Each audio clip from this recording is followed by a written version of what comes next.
السلام علیکم ورحمۃ اللہ وبرکاتہ۔ الحمدللہ وحدہ والصلاۃ والسلام علی من لا نبی بعد۔ معزز سامعین، گزشتہ سے پیوستہ جمعہ تخصصات صدیق اکبر رضی اللہ عنہ کے حوالے سے کچھ باتیں میں نے عرض کی تھی، یعنی وہ خوبیاں، وہ صفات، وہ خصوصیات جو صرف سیدنا صدیق اکبر میں ہے، کسی اور صحابی میں نہیں ہے، اور انہی خصوصیات، انہی صفات، انہی تخصصات کے بنا پر صدیوں سے امت مسلمہ کا اجماع ہے کہ آمنہ کے لال صلی اللہ علیہ وسلم کے بعد بنی نوع انسان کے اندر امتیوں میں سب سے افضل ترین صدیق اکبر رضی اللہ عنہ ہے، اور بلا وجہ نہیں ہے، خلیفہ بلا فصل پہ اجماع ہے کہ اللہ کے محبوب کے بعد جب نبوت سے خلافت کی طرف سلسلہ منتقل ہوا تو پہلے خلیفہ برحق سیدنا صدیق اکبر رضی اللہ عنہ ہیں۔ اس پہ میں نے کچھ باتیں عرض کی تھی کہ وہ کون سی صفات ہیں جس میں یہ یکتا ہیں، تنہا ہیں، منفرد ہیں، وہ کون سی؟ اس میں نے 15-20 صفات عرض کی تھی۔ مثلا میں نے کہا تھا کہ صحابہ میں یہ واحد صحابی ہیں جنہوں نے اسلام قبول کرتے وقت کوئی دلیل نہیں مانگی، کوئی واضح، اتنا کہا انی رسول اللہ ادعوک الی اللہ فاسلم ابی بکر، کہا میں اللہ کا رسول ہوں، تمہیں دعوت دیتا ہوں، یہ جملے مکمل ہوئے، فاسلم ابی بکر، ابو بکر مسلمان ہو گئے۔ بیچ میں کوئی معجزہ، کوئی کرامت، کوئی دلیل، کوئی بینہ، کوئی واضح، کوئی سوالات، کوئی اشکالات، کوئی اعتراضات، کچھ نہیں۔ پھر یہ واحد صحابی ہیں جو صحابہ میں جن کی 4 پشتیں صحابی ہیں، طبقہ صحابہ میں کوئی صحابی ایسا نہیں ہے جس کی 4 پشتیں صحابی ہوں۔ صدیق اکبر کے والدین صحابی، صدیق اکبر خود صحابی، ان کے بیٹے صحابی، ان کے پوتے صحابی۔ اس لیے امی عائشہ کا میں نے یہ جملہ نقل کیا تھا کہ جب میں نے آنکھ کھولی تو گھر کے اندر اسلام کا موسم بہار دیکھا، میں نے کسی کافر کو دیکھا ہی نہیں، 4 پشتیں صحابی۔ پھر یہ پہلے صحابی ہیں جنہوں نے حرم کے اندر توحید کا خطبہ دیا۔ ابا ابراہیم کے بعد امتیوں میں سے حرم کا پہلا خطیب جس نے جا کے حرم کے اندر توحید کا، وحدانیت کا، للہیت کا بیان فرمایا، وہ صدیق اکبر رضی اللہ عنہ۔ اور یہ پہلے صحابی ہیں جس میں کوئی صحابی ان کا شریک نہیں کہ ان کی صحابیت قرآن سے ثابت ہے۔ کسی صحابی کی صحابیت قرآن سے ثابت نہیں ہے، اور یہ اتنا بڑا اعزاز ہے۔ اذ یقول لصاحبہ، جب آپ اپنے صحابی سے کہہ رہے تھے۔ اور یہ واحد صحابی ہیں جن کو غار ثور کی خلوتوں میں 3 دن 3 رات تنہا یہ تھے اور آمنہ کے لال سے صلی اللہ علیہ وسلم۔ کسی صحابی کو ایسی یکسوئی کی، خلوت کی، تنہائیوں کی، عبادت کا موقع نہیں ملا۔ اور یہ واحد صحابی ہیں جنہوں نے زمین کے اوپر پہلی مسجد بنائی ہے، باقی کوئی صحابی ایسا نہیں ہے۔ مسجد نبوی کی جگہ سہل اور سہیل سے لے کر انہوں نے اللہ کے محبوب کے حوالے کی کہ مسجد بنا دیں۔ اور یہ واحد صحابی ہیں جن کی شان میں اللہ کے محبوب نے فرمایا میں ہر ایک کے احسانات کا بدلہ دے چکا، ابو بکر کے احسانات اللہ کے حوالے کرتا۔ کوئی صحابی اس میں شریک نہیں ہے جس کی شان میں اتنا خوبصورت جملہ آمنہ کے لال نے ارشاد فرمایا۔ اور یہ پہلے صحابی ہیں جو اللہ کے محبوب کے ساتھ دفن ہوئے، اس میں بھی ان کا کوئی شریک نہیں ہے۔ سیدنا فاروق اعظم بعد میں ہے لیکن پہلے یہ ہے۔ اور یہ واحد صحابی ہیں جنہوں نے آمنہ کے لال کی حیات طیبہ میں مسجد نبوی کے اندر 17 نمازوں کی جماعت کروائی۔ بہت بڑا عہدہ تھا۔ یہ عبد الرحمن ابن عوف نے جماعت کرائی ہے، یہ صدیق اکبر نے جماعت 17 نمازیں عہد نبوت میں انہوں نے خود مصلی امامت پہ کھڑے ہو کے پڑھائیں۔ تو اس طرح کی کئی صفات میں نے عرض کی تھیں جو صرف سیدنا صدیق اکبر کے حصے میں آتی ہیں، اس کو کہتے ہیں تخصصات ابی بکر، وہ خصوصیات جس میں ابو بکر رضی اللہ عنہ 2 لاکھ صحابہ میں ممتاز ہیں، کوئی شریک نہیں۔ آج چند باتیں کرتے ہیں احسانات ابی بکر، کہ ابو بکر رضی اللہ عنہ کے احسان کیا ہیں بنی نوع انسان پر، کہ اللہ کے محبوب نے یہ فرما دیا اللہ کا سب سے بڑا احسان آمنہ کے لال۔ بنی نوع انسان کو اللہ کی طرف سے ملنے والے احسانات میں سب سے بڑا احسان آمنہ کے لال صلی اللہ علیہ وسلم۔ لقد من اللہ علی المؤمنین اذ بعث فیہم رسولا، اللہ نے خود کہا کہ احسانات میں سب سے بڑا احسان میرا یہ ہے کہ تمہیں آمنہ کا لال صلی اللہ علیہ وسلم عطا کیا۔ اور اللہ کے محبوب کے احسانات میں سب سے بڑا احسان یہ ہے کہ صدیق اکبر عطا کیا۔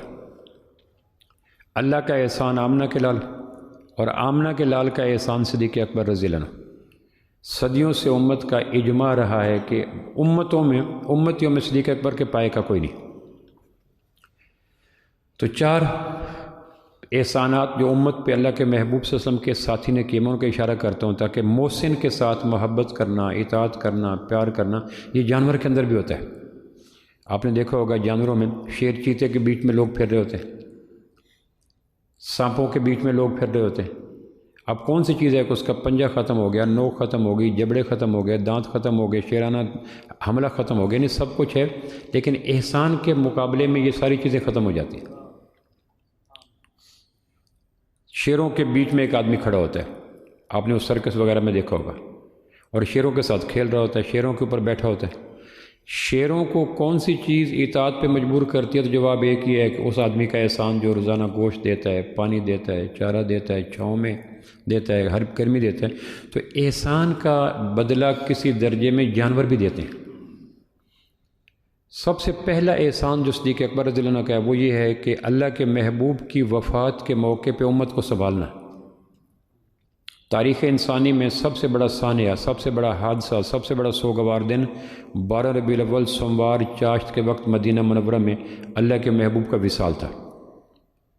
سیدہ فاطمہ الزہرا رضی اللہ عنہ کا قول یہ صرف بلاغت نہیں ہے، فصاحت نہیں ہے، گفتگو نہیں، حقیقت ہے کہ جتنا اللہ کے محبوب کی وفات کا سننے کے بعد ہمارے اوپر غم ہے، صدمے ہے، اگر یہ سورج پہ آتے سورج کالا ہو جاتا۔ صحابہ نے سوچا ہی نہیں تھا، ان کے لاشعور میں اس سوچ نے دستک ہی نہیں دی کہ اللہ کے محبوب فوت ہو جائیں گے اور ہم زندہ ہیں، دنیا میں اسلام پھیلے گا، اسلام کا راج ہوگا، شرق غرب میں اسلام۔ یہ بات تکلف کی حد تک بھی صحابہ میں نہیں تھی کہ ہماری موجودگی میں اللہ کے محبوب فوت ہو جائیں گے۔ سوموار کی صبح صدیق اکبر اپنی بیوی کے پاس گئے، مدینہ سے باہر نخلستان تھا، وہاں ملنے کے لیے گئے۔ تو سوموار اچھے پہلے مل کے گئے ہیں، اللہ کے محبوب کی وفات کا جو دن ہے مل کے گئے ہیں کہ جی میں کئی دنوں سے اپنے باغ میں نہیں جا سکا، بیوی سے نہیں مل سکا، میں آتا ہوں۔ وہاں جا کے خبر ملی کہ اللہ کے محبوب فوت ہو گئے۔ یہ صدمہ تھا جس نے جڑوں سے ہلا دیا، فکر و دانش کو ہلا کے رکھ دیا۔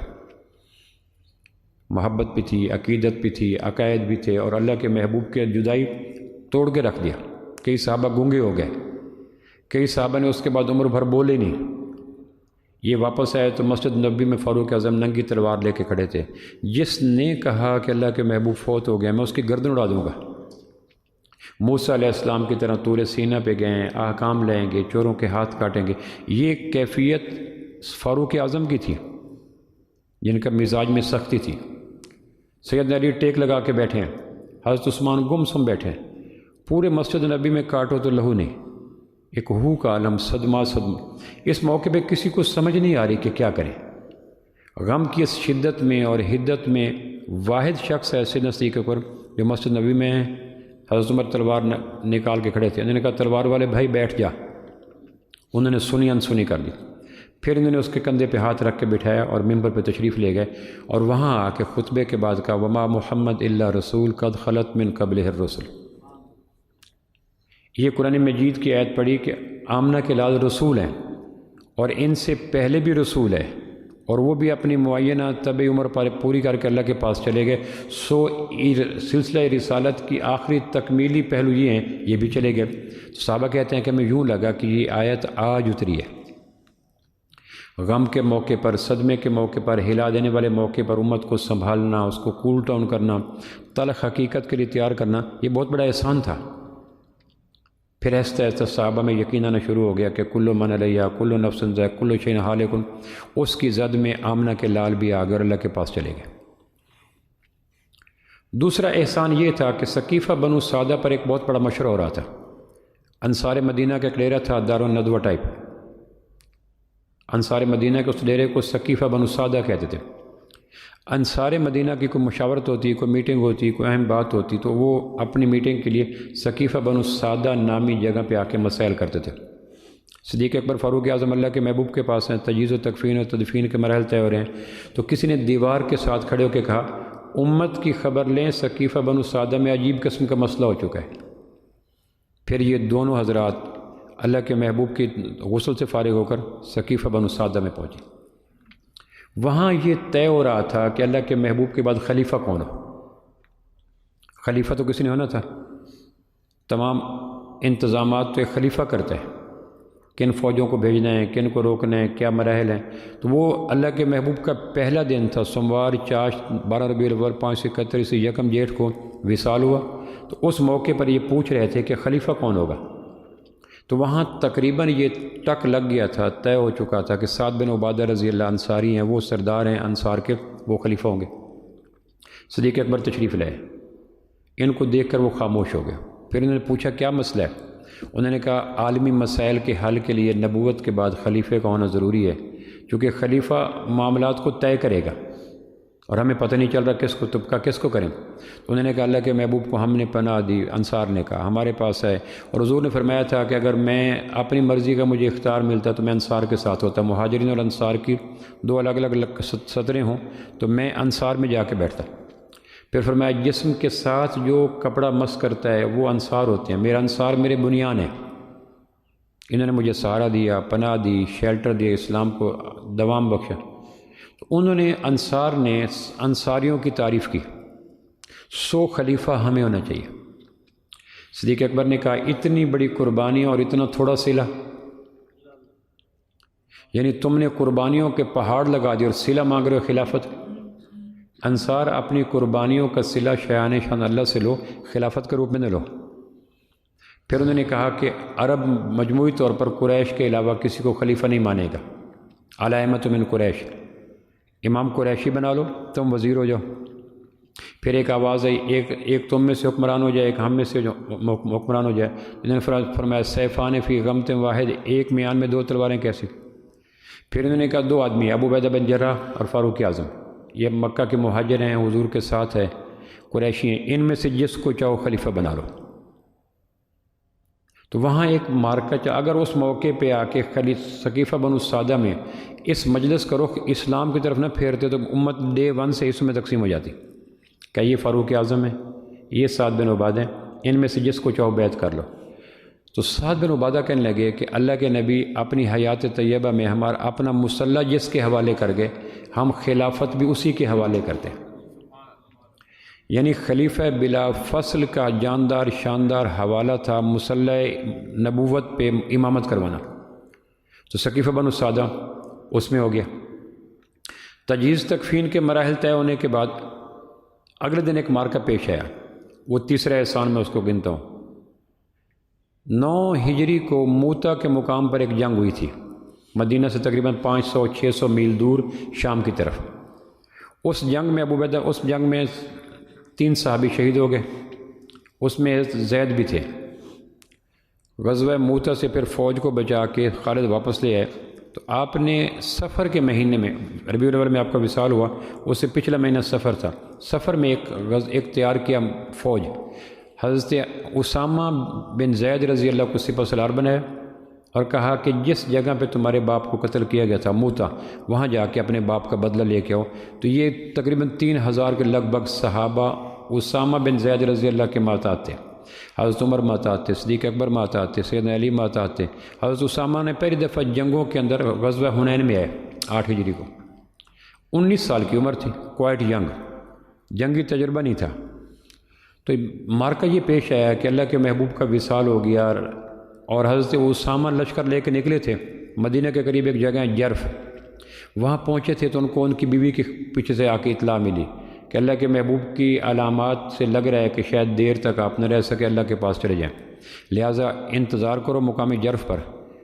تو سفر کے بعد ربیع الاول میں اللہ کے محبوب کا انتقال ہو گیا۔ حضرت اسامہ آ کے تجہیز میں، تکفین میں، تدفین میں سر میں شریک ہوئے، اور پھر اللہ کے محبوب کے بعد مشورہ ہوا کہ اسامہ کا لشکر جائے یا نہ جائے۔ مدینہ کی کل لڑنے کے قابل جو آبادی تھی وہ ساری حضرت اسامہ کے ماتحت تھی، اور جانا تھا 600 میل دور شام کی طرف، اور مہینہ تھا مئی کا، موسم تپش والا، سفر دور دراز کا، کل صحابہ اس میں شامل ہو گئے، اور خبریں آ رہی تھیں اور بڑی خوفناک، کچھ لوگ مرتد ہو گئے ہیں، کچھ لوگ نبوت کا دعویٰ کر بیٹھے ہیں، اور کچھ لوگ حملہ کرنے کے لیے مدینے میں آ رہے ہیں، اور افرادی قوت جو لڑنے کے قابل تھی وہ ساری سیدنا اسامہ کے پاس تھی۔ مشورہ ہوا کہ اسامہ رضی اللہ عنہ کے لشکر کو بھیجا جائے یا بھی مدینے میں ٹھہرا کر حملہ کرنے والی طاقتوں کے آگے بند باندھا جائے۔ تو غالب مشورہ یہ تھا تقریباً کہ حضرت اسامہ کو نہ بھیجا جائے، کیونکہ پھر مدینہ خالی ہو جائے گا، سپاہ کے قابل ہی کوئی نہیں رہے گا۔ صدیق اکبر رضی اللہ عنہ نے کہا کہ جس سریے کا، غزوہ کا، جنگ کا جھنڈا اللہ کے نبی نے کھول کے اسامہ کو بھیج دیا تھا، اس کو دوبارہ میں لپیٹ نہیں سکتا، وہ لشکر جائے گا۔ تو انہوں نے بتلایا کہ مدینہ کی طرف نظریں ہیں مرتدین کی، مانعین کی، مدعین کی، دیگر کفر کے، انہوں نے کہا کچھ بھی ہو، جو کام اللہ کے محبوب نے ہاں کر دی، اس جھنڈے کو دوبارہ لپیٹ کر میں مدینہ میں ٹھہرا نہیں سکتا، جانا ہوگا۔ یہ ایک بڑا لمبا مشورہ ہوا، اور اس میں غالب صحابہ اس مشورے کے حق میں تھے کہ اسامہ کو نہ بھیجا جائے رضی اللہ عنہ۔ پھر دوسرا مشورہ آیا کہ اگر بھیجنا ناگزیر ہے تو پھر اسامہ رضی اللہ عنہ کے علاوہ کسی اور کو سپہ سالار بنا دیں۔ آپ نے پوچھا کس کو؟ انہوں نے کہا اس کو کہنے کہ جن کے نام تم لے رہے ہو یہ اس وقت تھے لشکر میں جب اللہ کے محبوب نے حضرت اسامہ کو امیر بنایا تھا؟ کہنے کہ تھے۔ تو کہ نبوت کی دور رس نگاہوں نے ان لوگوں کی موجودگی کے باوجود حضرت اسامہ کو بنایا، میں کیسے نکال سکتا ہوں؟ حضرت اسامہ ہی ہوں گے۔ لشکر ترتیب دیا گیا، صحابہ بھیج دیے گئے، اور مدینہ قریباً خالی ہو گیا۔ یہ تیسرا بڑا احسان تھا۔ تقریباً 20-22 دن کے بعد جا کر لشکر وہاں پہنچا جہاں جنگ کرنی تھی، موتا کے آس پاس۔ 70 دن کے بعد ابن کثیر نے البدایہ والنہایہ میں لکھا 70 دن کے بعد یہ لشکر واپس آیا، لشکر بھیج دیا، ہدایات دی، لشکر چلا گیا۔ تو تیسرا بڑا مرحلہ یہ ہے کہ جو خارجی جنگیں تھیں، داخلی مسائل تو اللہ کے محبوب کا وصال تھا، ثقیفہ بنو سعدہ تھا، اس کے حل کرنے کے بعد جب خارجی مسائل نے دستک دی، ابن مسعود رضی اللہ کا ایک جملہ بڑا خوبصورت کہ اللہ کے محبوب صلی اللہ علیہ وسلم کے وصال کے بعد ہماری حالت اس بکری جیسی تھی جو ریوڑ سے بچھڑ کر جنگل میں تنہا رہ گئی ہو، موسم شدید سردی کو، بارش انتہائی تیز ہو، بجلی کڑک رہی ہو، چرواہا ساتھ نہ ہو، بکریاں چلی گئی ہوں، اور گوشت کھانے والے جنگل کے جانوروں کے دھاڑنے کی آوازیں آ رہی ہوں، تو سردی بھی، کڑک بھی، بارش بھی، تنہائی بھی، اور ساتھ وہ بھی نہیں ہے، چرواہا بھی نہیں ہے، اور جنگل کے بیچ کھانے والے جانوروں کی آوازیں، اور ویسے وہ بزدل ہے، بکری ڈرپوک ہوتی ہے۔ تو جو اس بکری پہ گزرتی ہے، اللہ کے محبوب کے بعد دائیں بائیں کے حملوں کی آوازیں اتنی سنی کہ ہماری حالت بالکل اس بکری جیسی تھی۔ اب اس تسبیحات کو، استعارات کو، کیفیت کو، مناظر کو دیکھیں۔ بکری ڈرپوک ہوتی ہے، رات ڈرپوکی بڑھ جاتی ہے، بارش میں ڈرپوک پن اور بڑھ جاتا ہے، بجلی کڑکے ڈرپوک اور بڑھ جاتا ہے، ریوڑ چلا جائے ڈرپوک اور بڑھ جاتا ہے، اور اس کا چرواہا چلا جائے ڈرپوک اور بڑھ جاتا ہے، اور پھر جنگل کے درندوں کی آوازیں ہیں۔ تو اب کون سی ایسی چیز ہے جو اس سے زیادہ کسی چیز کی منظر کشی کر سکے؟ تو ہماری حالت وہ تھی۔ پھر اللہ نے کرم کیا، ہمیں ابو بکر عطا کیا رضی اللہ تعالیٰ۔ ابن مسعود کہا کرتے جب یہ لشکر واپس آیا حضرت اسامہ کا 70 دن کے بعد فتح کے پھریرے لہراتا ہوا مال غنیمت لے کے مدینہ پہنچا، تو ابو ہریرہ رضی اللہ عنہ بے ساختہ کہا لا الہ الا اللہ، اگر ابو بکر نہ ہوتے تو اللہ کی پرستش کرنے والا کوئی نہ ہوتا۔ جتنے مشکل حالات سے، زمینی حقائق کے حوالے سے تنگ حالات، سخت حالات صدیق اکبر کو ملے ہیں، کسی صحابی کو نہیں ملے، داخلی خارجی، اندرون کے بیرون کے۔ لشکر بھیجنے کے بعد چلے گئے لشکر، صدیق اکبر نے کہا بھائی آپ بولو کیا؟ انہوں نے کہا جی کچھ لوگ مرتد ہو گئے۔ 9 ہجری جو اللہ کے محبوب کی زندگی کا سال ہے اس کو عام الوفود کہتے ہیں۔ اس سال لشکر بے شمار وفد ہے اور انہوں نے آ کے اسلام قبول کیا۔ وہ جو آیت تھی سورہ حجرات میں قالت الاعراب آمنا قل لم تؤمنوا ولکن قولوا اسلمنا، وہ اس موقع کے لیے تھی۔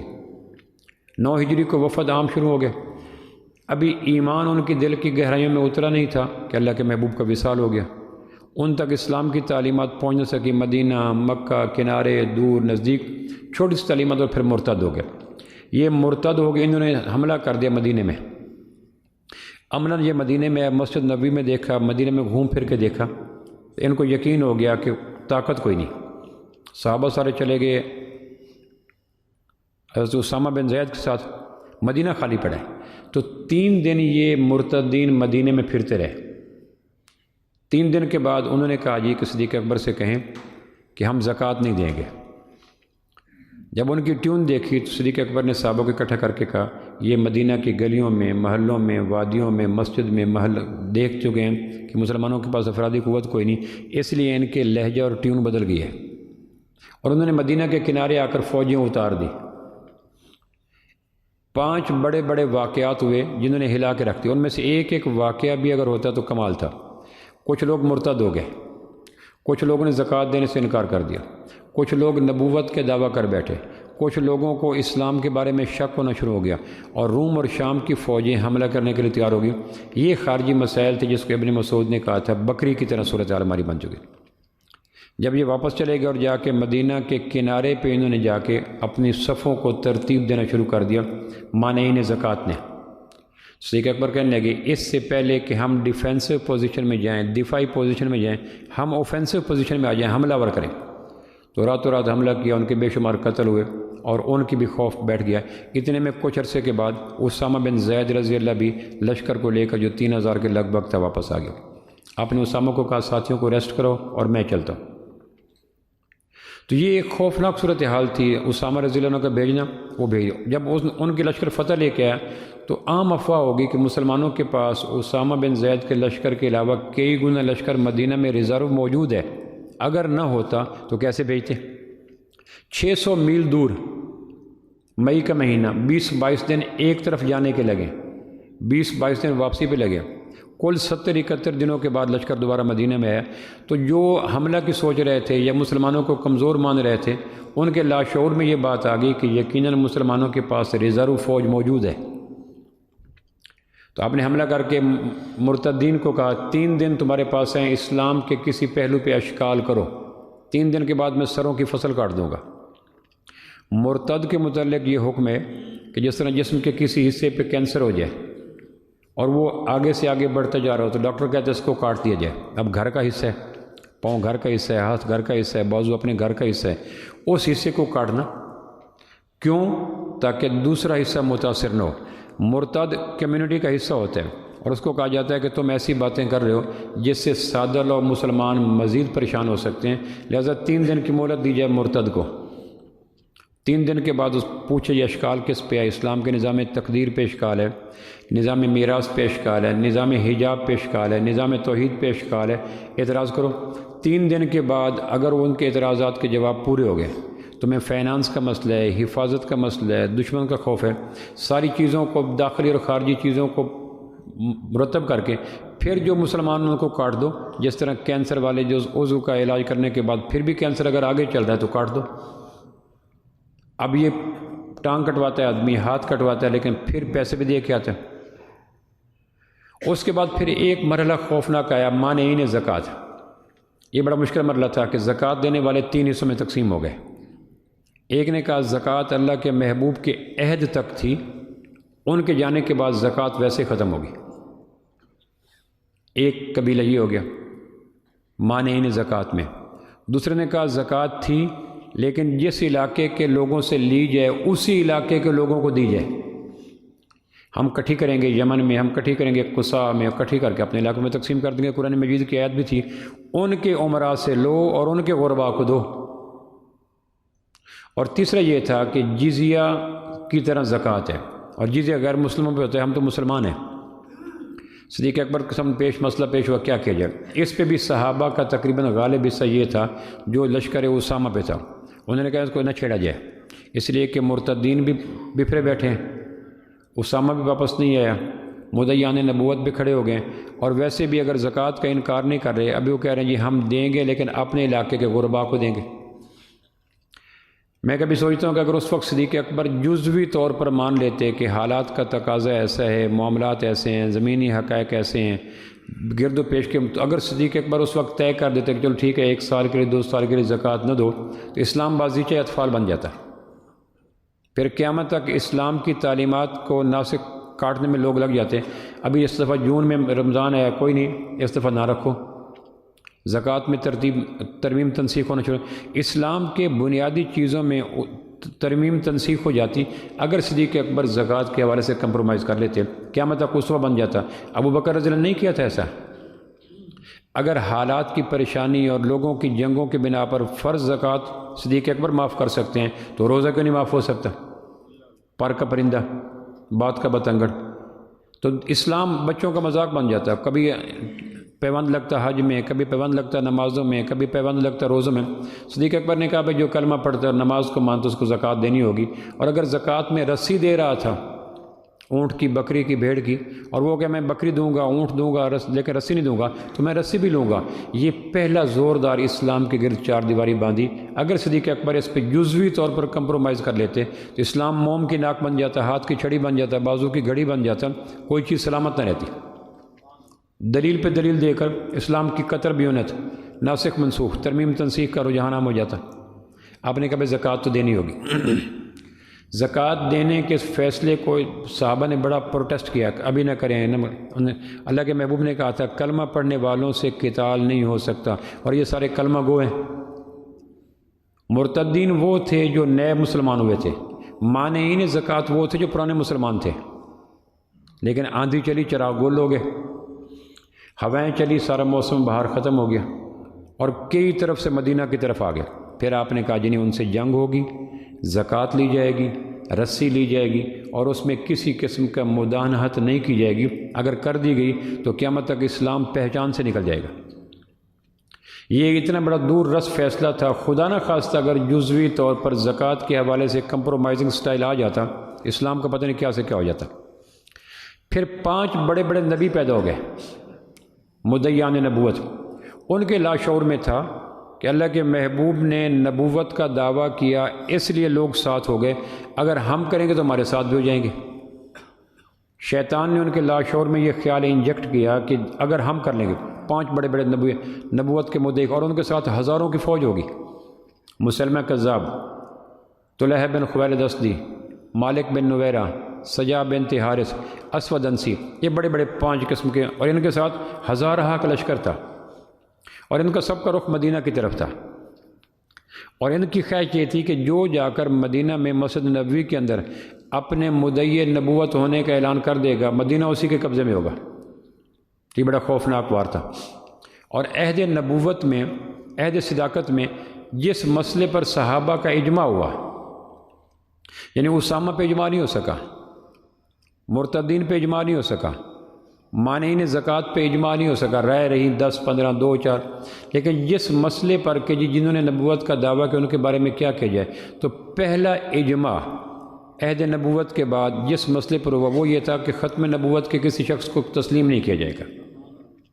یہ اس امت کا پہلا اجماع ہے جس پہ 2 ٹوک رہا ہے، سب صحابہ یکسو ہو گئے، یک زباں ہو گئے، یک فکر ہو گئے کہ کسی بھی شخص کو نبوت کی خلعت فاخرہ پہنائی نہیں جا سکتی، چونکہ اگر نبی مان لیا تو قرآن کہتا ہے کسی کو نبی اور رسول ماننے کا تقاضا یہ ہے وَمَا آتَاكُمُ الرَّسُولُ فَخُذُوهُ وَمَا نَهَاكُمْ عَنْهُ فَانْتَهُوا وَمَا مُحَمَّدٌ إِلَّا رسول۔ قرآن مجید میں وَمَا أَرْسَلْنَا مِن رَّسُولٍ إِلَّا لِيُطَاعَ بِإِذْنِ اللَّهِ، ہم رسول اس لیے بھیجتے ہیں کہ تم اپنی چاہت کی بجائے اس کو مانو۔ اور اگر کسی کو رسول مان لی جاتا ہے، نبی مان لی جاتا، تو اگلا مطالبہ یہ تھا کہ بس نبی کی مانو، کو مانو، کی مانو۔ اس امت میں سب سے پہلا اجماع جو کسی مسئلے کے متعلق امت مسلمہ کے خیر القرون میں ہوا وہ تھا ختم نبوت کے حوالے سے، کہ کسی شخص کا وجود جزوی یا کلی طور پر نبوت کے حوالے سے 1 سیکنڈ کے لیے بھی قابل تسلیم مسئلہ نہیں ہے۔ مسلمہ آ گیا، طلحہ، پھر مسلمہ کے ساتھ سجا بنت حارث نے شادی کر لی۔ یہ عورت تھی سجا بنت حارث، اس کے ساتھ نفری اور افرادی قوت مسلمہ سے بھی زیادہ تھی۔ تو یہ دونوں یعنی خاتون نبی اور مرد نبی جھوٹے، انہوں نے شادی کر لی، اس لیے ان دونوں کی طاقت اکٹھی ہوگی، دونوں کی طاقت اکٹھی ہوگی۔ پھر ان کے ساتھ جو جنگ کی گئی، جس طرح غزوہ تبوک مشکل تھا، اسی طرح سب سے بڑا غزوہ جنگ یمامہ میں ہوا، جہاں سعودی عرب کا شہر ریاض ہے، یہاں یمامہ کا علاقہ تھا، اور یہ مسلمہ کا علاقہ تھا، مسلمہ کذاب کا۔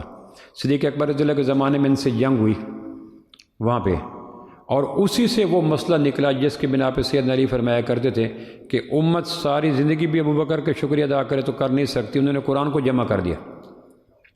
جمع و تدوین قرآن اتنا بڑا احسان ہے صداقت کا امت کے اوپر کہ مت پوچھو۔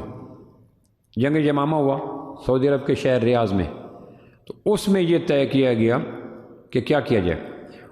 اللہ نے فتح دی، مسلمہ مارا گیا، حضرت واشی کے ہاتھوں وہ قتل ہو گیا، اللہ نے دی توفیق۔ اس کے بعد واپسی پہ جنگ یمامہ کے بعد جب مدینہ میں آئے تو مدینہ میں آ کر فاروق اعظم نے ایک مشورہ دیا کہ 700 حافظ شہید ہو گئے، اور یہ نہیں تھا کہ جس طرح ہمارے پاکستان میں 10 لاکھ 5 لاکھ نہیں، حافظ تھے محدود سے، 1200 کے لگ بھگ کل مسلمان شہید ہوئے، اس میں 700 کے لگ بھگ حافظ اور قراء تھے۔ تو فاروق اعظم نے مشورہ دیا صدیق اکبر رضی اللہ کو جنگ یمامہ کی فتح کے بعد مدینہ مسجد نبوی میں کہ کیا ہی بہتر ہو کہ قرآن مجید اللہ کے محبوب کے زمانے میں 2 جگہ پہ جمع کیا تھا، فی الصدور فی السطور، کاغذ میں اور سینوں میں۔ کاغذ میں کسی ایک شخص کے پاس 114 صورتیں جمع نہیں ہیں، کسی کے پاس بقرہ ہے، کسی کے پاس کہف ہے، کسی کے پاس یوسف ہے، کسی کے پاس بنی اسرائیل ہے، کسی کے پاس رکوع ہے، کسی کے پاس آیت ہے، کسی کے پاس پارہ ہے۔ پورا قرآن بک فارم میں ایڈٹ ہو کر، کمپائل ہو کر، بائنڈنگ میں آ کر کسی کے پاس نہیں ہے، اور اللہ سینوں میں محفوظ ہے۔ اور اگر آپ مہربانی کریں تو ہم قرآن مجید کو ایک کتابی شکل میں جمع کر دیں۔ صدیق اس کو کہتے ہیں جو نبوت کے مزاج شناس ہوتا ہے۔ صدیق اکبر نے کہا کہ اللہ کے محبوب نے جو کام نہیں کیا میں کیسے کروں؟ تو فاروق اعظم کہہ رہے تھے کہ وہ حالات نہیں تھے جو ہمیں حالات پہنچے۔ 700 حافظ شہید ہو گئے تو کیا جنگیں رک جائیں گی؟ جنگیں تو پھر بھی شروع رہیں گی۔ کیا ہم حفاظ کو جنگوں میں نہیں بھیجیں گے؟ بھیجنا پڑے گا۔ کیا حفاظ کے اوپر کوئی آسمان کی نورانی چادر آ جائے گی کہ ان پہ تلوار اثر نہیں کرے گی؟ تو 700 شہید ہو چکے۔ اگر حفاظ شہید ہوتے رہے تو پھر کل کلاں قرآن مجید کو جمع کرنے کے لیے ہمارے پاس بنیاد نہیں رہے گی۔ حضرت عمر مسلسل کونسلنگ کرتے رہے، دلائل دیتے رہے، یہاں تک کہ صدیق اکبر مان گئے کہ ٹھیک ہے ہم جمع کر لیتے ہیں۔ پھر حضور کے پرائیویٹ سیکرٹری تھے زید بن حارثہ، ان کو بلایا صدیق اکبر نے کہ تم جوان ہو، عمر یہ بات کرتے ہیں رضی اللہ عنہ، میرا سینہ کھل گیا ہے، شرح صدر ہو گیا ہے، تم قرآن مجید کے جمع کرنے کی ذمہ داری اٹھاؤ۔ اور یہ بڑا مشکل کام تھا۔ حضرت زید کہا کرتے تھے مجھے اگر یہ حکم ہوتا کہ پہاڑ کو جڑوں سے اکھیڑ کر دوسری جگہ منتقل کرو تو میں وہ کر گزرتا، قرآن مجید کا جمع کرنا بڑا مشکل کام تھا۔ کسی ایک شخص کے پاس بھی پورا قرآن کمپائل روپ میں موجود نہیں تھا، کیا کیا جائے؟ پھر ایک کمیٹی بنائی گئی، کمیٹی کے اصول بنائے گئے، شرائط و قواعد بنائے گئے، پھر اس کو ایک علاقہ دیا گیا، پھر پورے مدینہ میں منادی کی گئی کہ قرآن مجید جمع ہو رہا ہے، ان شرائط کے تحت لوگ آ کر قرآن جمع کریں، اور امکان کی حد تک نفس انسانی جتنی احتیاط کر سکتا ہے اس سے بھی زیادہ احتیاط قرآن کے جمع کرنے کے حوالے سے صدیق اکبر نے مرتب کر دی کہ کوئی ایسی چیز شامل نہ ہو جائے جو قرآن میں نہیں ہے اور آ جائے یا رہ نہ جائے۔ حفاظ کی جماعت بیٹھی، آنے والا آ کے جو میرے پاس سورۃ کوثر ہے اس کو کہا جاتا 2 گواہ لاؤ جو تمہیں یہ کہیں کہ میں اس وقت اللہ کے محبوب کے پاس موجود تھا جب میں سورۃ کوثر لکھ رہا تھا۔ 2 بندے کہیں کہ ہاں ہم بھی موجود تھے، پھر اللہ کے نام کی حلف دو۔ پھر حفاظ کی جماعت بیٹھی تھی 30-40 کی، ان کے سامنے پڑھا جاتا، وہ کہتے ہاں یہ قرآن ہے، پھر اس کے بعد 2 رکعت نفل پڑھے جاتے، پھر جا کے اس کو قرآن کا حصہ بنایا جاتا۔ اتنا مشکل مرحلہ سر کیا۔ امت مسلمہ پہ بڑے بڑے احسانات میں ایک احسان یہ ہے جمع و تدوین قرآن۔ اگر یہ نہ ہوتا تو آج ہمارے پاس تورات کی طرح، زبور کی طرح، انجیل کی طرح ہم کبھی قابل فخر نہ ہو سکتے۔ یہ نظم ہوا، قرآن مجید جمع ہو گیا، پھر اس کے بعد مدعیان نبوت کے ساتھ معاملہ گیا، کسی کو کمپرومائز نہیں کیا گیا۔ کمپرومائز کرنے کے بعد صدیق اکبر نے پھر کہا یہ اب یہ صورت، تو احسانات صدیق اکبر میں سب سے بڑا احسان جمع و تدوین قرآن ہے، سب سے بڑا احسان مانعین زکوٰۃ سے لڑنا ہے، سب سے بڑا احسان مدعین نبوت سے لڑنا ہے، اور سب سے بڑا احسان مرتدین سے، یہ محاذ تھے جو بہر سے کھل چکے تھے۔ ان احسانات کی وجہ سے امت نے یہ طے کیا کہ خلیفہ بلا فاصل صدیق اکبر رضی اللہ عنہ ہوں گے، کیونکہ جتنے احسانات ان کے ہیں۔ سیدنا ابو ہریرہ کہا کرتے تھے لا الہ الا اللہ، اگر ابو بکر نہ ہوتے تو اللہ کی پرستش کرنے والا کوئی نہ ہوتا۔ صدیوں کے بعد آج بھی جب قرآن مجید پڑھا جاتا ہے، لکھا جاتا ہے، سمجھا جاتا ہے، یاد کیا جاتا ہے، تو سب سے پہلے اس کا صلہ اور اس کا ریوارڈ اور اس کا بدلہ صدیق اکبر رضی اللہ عنہ کو جاتا ہے، کیونکہ پہلا قرآن حدیث پاک میں آتا ہے، بخاری کی روایت ہے، جتنے دنیا میں قتل ہوں گے اس کا سارا مجموعہ پہلے قابیل پہ جائے گا، کیونکہ اس کائنات عرضی میں سب سے پہلے قتل کا جرم قابیل نے کیا تھا، اور اس کے بعد پھر جب تک قتل ہوتے رہیں گے۔ اس لیے کہتے ہیں کہ کسی جرم کے پائنیئر نہ بنو، بانی نہ بنو، کیونکہ بانی کی طرف تمام گناہ لوٹ کے آتے ہیں۔ اور بخاری کی روایت جو میں نے عرض کی کہ قابیل کی طرف کائنات کے سارے قتلوں کا بوجھ پڑے گا، کیونکہ پہلا جرم کائنات میں قتل کا قابیل نے کیا تھا، حابیل کو کیا گیا تھا۔ تو امت مسلمہ کو قرآن مجید کی 114 صورتوں کا کمپائل کر کے ترتیب دے کے بائنڈنگ میں رکھ کے پھر حضرت عمر کی بہن بیٹی حضرت حفصہ کے پاس وہ قرآن رکھوا دیا گیا۔ پھر عہد عثمانی میں ایک اور خوبصورت کام ہوا کہ عہد عثمانی میں لہجوں پہ لڑائی شروع ہوگی۔ جس طرح قرآن مجید کے لفظوں کو کمپائل کیا صدیق اکبر نے، لہجے پہ مجتمع کیا سیدنا عثمان نے۔ 10 انداز سے قرآن مجید کو پڑھنے کی اجازت اور پرمیشن اللہ کے محبوب نے دی تھی۔ یوں بھی پڑھ سکتے ہو، یوں بھی پڑھ سکتے ہو، یوں بھی پڑھ سکتے ہو۔ ایک امام نماز کرا رہا تھا، حضرت حذیفہ پیچھے نماز پڑھ رہے تھے، امام کی قرات اور تھی، مقتدیوں کی اور تھی۔ وہ کاف کو جیم کو گاف بولتے تھے، یہ جیم کو جیم بولتا تھا۔ اب مختلف قبائل میں قرات کے انداز تھے، اس پہ امام اور مقتدی میں پھٹن ہوگی۔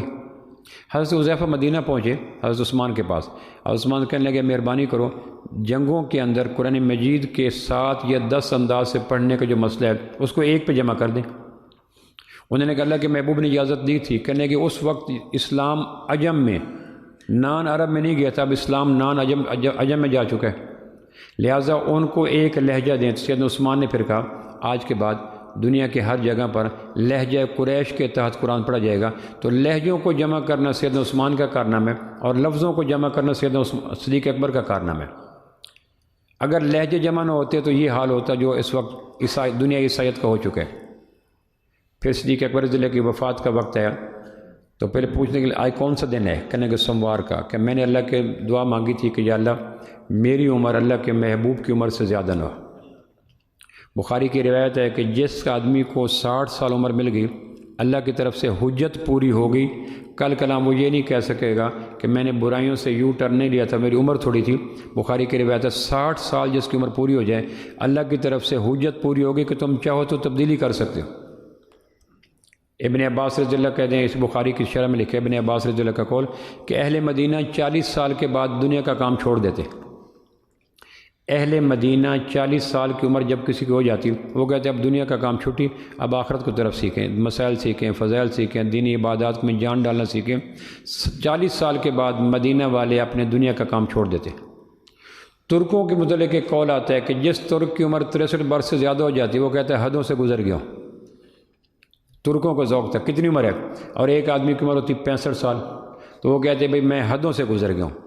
یعنی اللہ کے محبوب کی زندگی 63 برس کی ہے، یہاں تک رہنا حد ہے، اس سے آگے حدوں سے گزر گیا۔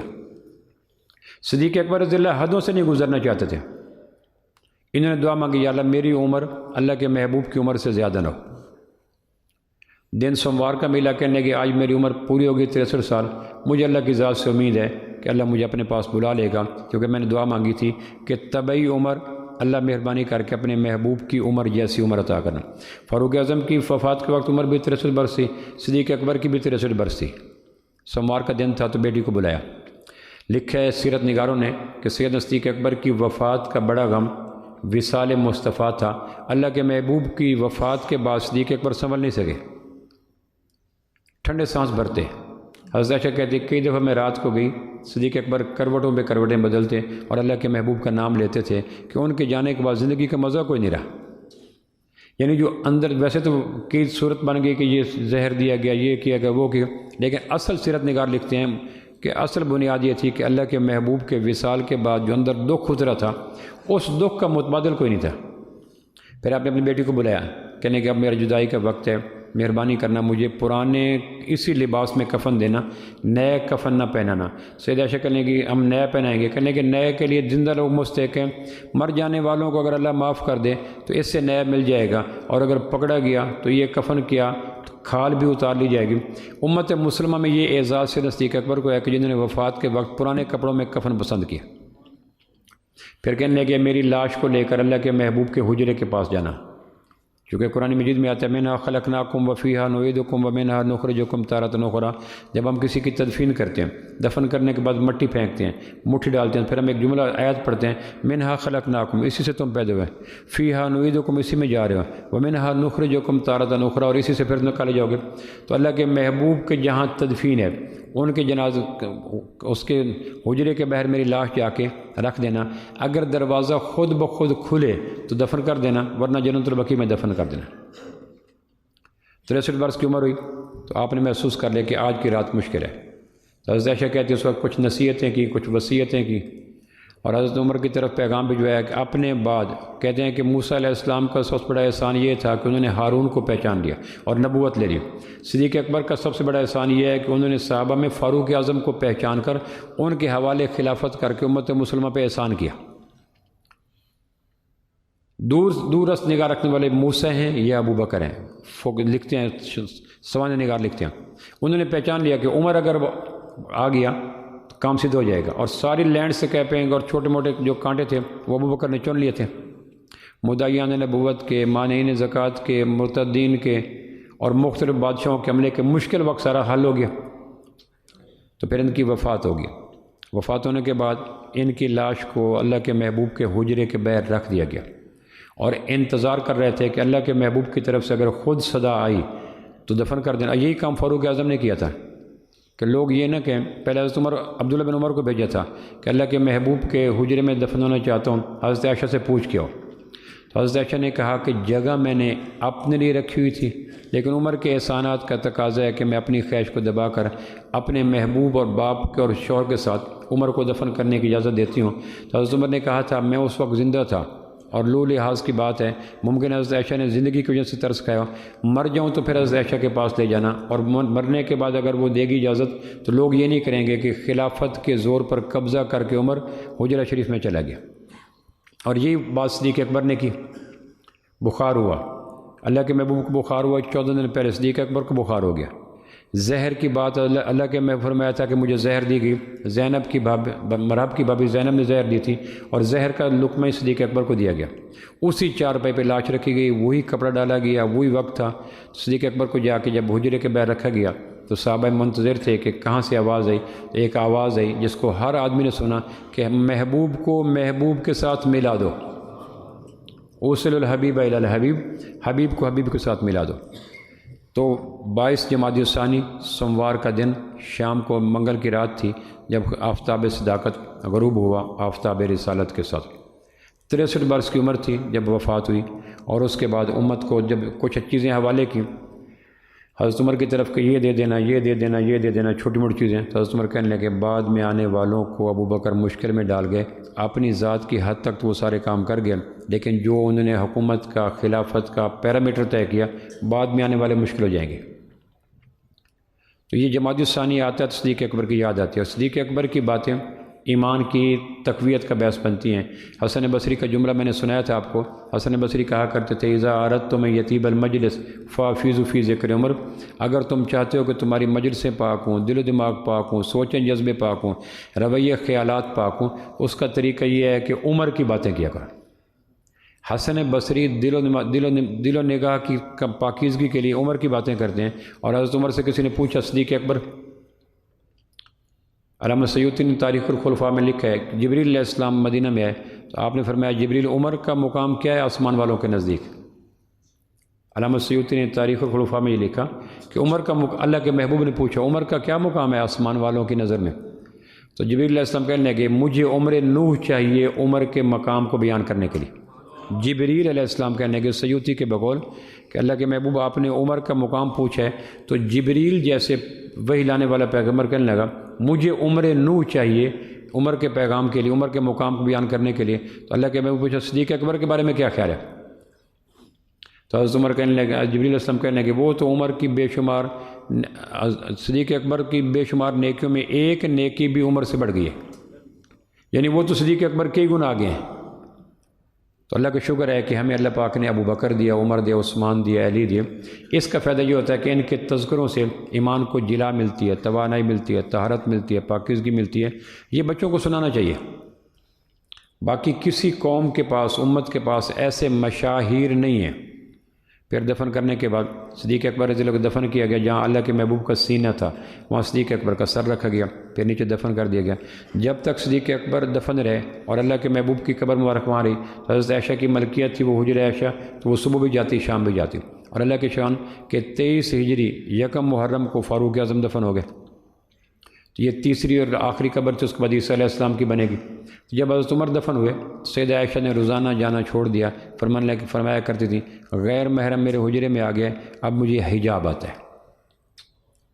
یعنی اس امت کی پہلی صدی کے نظام حجاب کی طہارت اور بلندی دیکھیں کہ ماں عائشہ اور مرحومین کے احکام زندہ پہ لگتے بھی نہیں ہیں۔ حجرے میں جانے کے بعد فاروق اعظم مرحوم ہو چکے، تدفین ہو چکے، لیکن حضرت عائشہ کہتی ہیں اس کے بعد میں کبھی حجرے میں نہ گئی، چونکہ غیر محرم دفن ہو چکے اور مجھے حجاب آتا ہے۔ یہ پہلی اس لیے سیدہ فاطمہ نے کہا تھا میری تجہیز و تکفین رات کو کیجیے تاکہ لوگوں کو پتہ نہ چلے کہ نبوت کی سب سے پیاری شہزادی اس کے جسم کی چوڑائی موٹائی لمبائی کتنی تھی. ہوں گے تو میں چھپی ہوئی کفن میں، لیکن کفن کے چھپ جانے کے بعد یہ تو نہیں پتہ چلے گا ناک کان آنکھ جلد، لیکن یہ تو پتہ چل جائے گا کہ سامی کی چوڑائی کتنی موٹائی کتنی ہے. تو میرا جنازہ رات کو لے جانا تاکہ میرے کفن کے اندر لپٹے ہوئے لاش پہ بھی غیر محرم کی نگاہ نہ پڑے. یہ پہلی صدی کا حسن تھا، یہاں امت کو چھوڑا گیا تھا. اپنے گھروں میں اپنے عزیز و اقارب میں صدیق اکبر اور صحابہ کی باتیں کریں تاکہ امت کو پھر سے توانائی ملے.